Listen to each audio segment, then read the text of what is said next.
Hello, I'm Kamal Santamaria here in Doha. This is Al Jazeera with some of the stories making headlines. 2 explosions have occurred as amnesty talks with rebel fighters were underway in Nigeria's oil-rich Delta state. They went off near the governor's office in the city of Warri. Yvonne Ndege has more. One of the bombs, we know that 3 were planned, hasn't as yet gone off.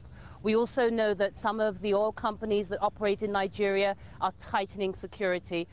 Fear in the area is palpable. Speaking to sources on the ground, people are concerned that this event is a sign that MEND, the Movement for the Emancipation of the Niger Delta, is planning to return to acts of violence to get their message across. Israel's plans to build 1,600 new homes in East Jerusalem has led to the country's worst diplomatic crisis with the United States in 35 years. That's according to Israel's ambassador to America. The U.S. Secretary of State Hillary Clinton is now demanding new concessions for the Palestinians. Barak Ravid is the journalist who reported those comments in the Haaretz newspaper.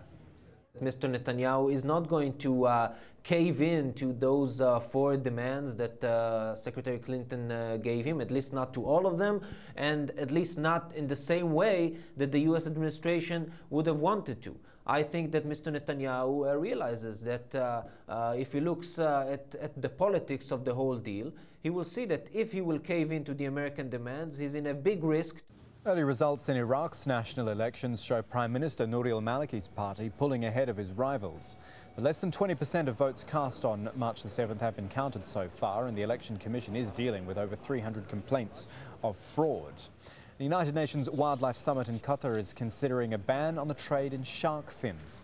Demand for them from China has created a multi-billion-dollar industry, but it's putting the entire species at risk. The waters of the Arabian Peninsula are one of the biggest shark fisheries in the world. Just some of the stories we're looking at here on Al Jazeera. The latest on those and plenty more is at aljazeera.net/English.